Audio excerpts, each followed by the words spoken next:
ଗୀତାଙ୍କ ଅସରନ୍ତି ଦୁଃଖ କୁଡ଼ିଆରେ ବିତୁଛି ଜୀବନ। ଗଜପତି ଜିଲ୍ଲା ଆର୍ ଉଦୟଗିରି ବ୍ଲକ ମହେନ୍ଦ୍ରଗଡ଼ ଗ୍ରାମ ପଞ୍ଚାୟତ ଡେରବା ଭାଲୁସାହି ନିବାସୀ ସ୍ୱର୍ଗତ ବାସୁଦେବ ଭୂୟାଙ୍କ ସ୍ତ୍ରୀ ଗୀତା ଭୂୟାଙ୍କ କଥା।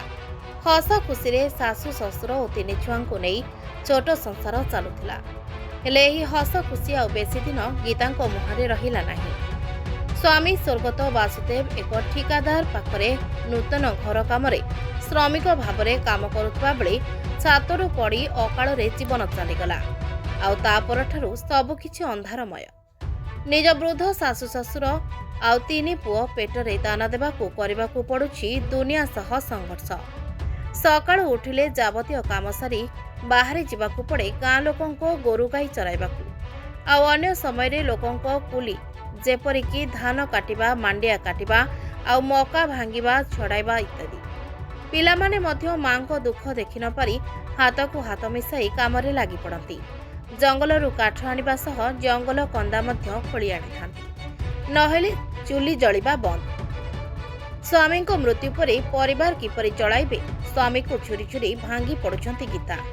ହେଲେ ପିଲାଙ୍କ ମୁହଁକୁ ଚାହିଁ କୋହକୁ ଛାତିରେ ଚପାଇ ଆଗକୁ ବଢ଼ୁଛନ୍ତି। ସରକାରୀ ସୁବିଧା ସବୁ ସାତ ସପନ। ବାର୍ଦ୍ଧକ୍ୟ ଭତ୍ତା ମଧ୍ୟ ଆଜି ଯାଏଁ ହୋଇପାରି ନାହିଁ। ବାରମ୍ବାର ପଞ୍ଚାୟତକୁ ଦୌଡ଼ି ଦୌଡ଼ି ନୟାନ୍ତ। ଏପଟେ ଘର କଥା ଆପଣ ନ ଦେଖିଲେ ବିଶ୍ୱାସ ହୋଇପାରିବନି। 3 ହାତ ଜାଗାରେ 2ଟି ଟିଣ ପକାଇ ମୁଣ୍ଡ ଗୁଞ୍ଜିଛନ୍ତି ପରିବାର।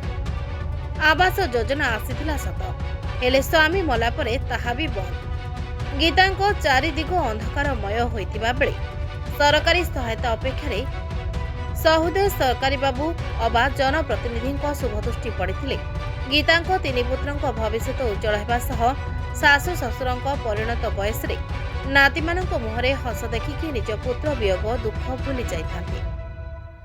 ଗଜପତି ଜିଲ୍ଲାରୁ ମନୋଜ କୁମାର ପାଢ଼ୀଙ୍କ ରିପୋର୍ଟ, ଓଡ଼ିଶା ଡିଜିଟାଲ।